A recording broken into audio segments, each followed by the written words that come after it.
For the third step in my journey, understanding how what we eat shapes who we are, I returned closer to home, Northern Europe, Norway, the city of Oslo.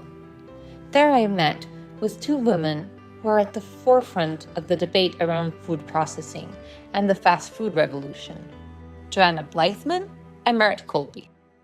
Marit Kolby is a Norwegian nutritionist, public health advocate, and best-selling author whose book, What and When Should We Eat?, empowers people to make more informed decisions about what they eat.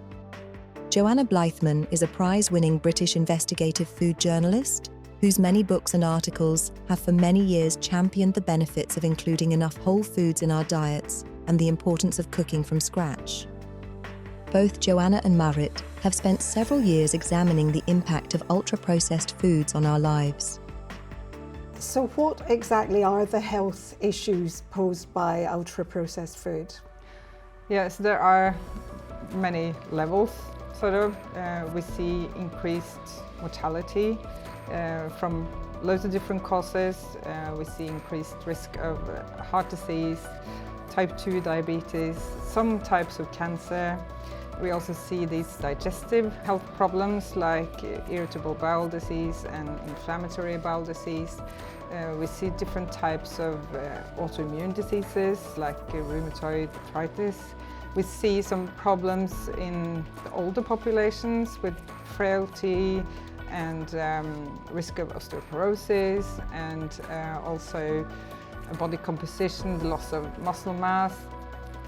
So that's also a really different aspect of this sort of new conversation on quality of foods, that we see that this is also affecting mental health. So there will be anxiety, depression, or these combined anxiety, depression disorders.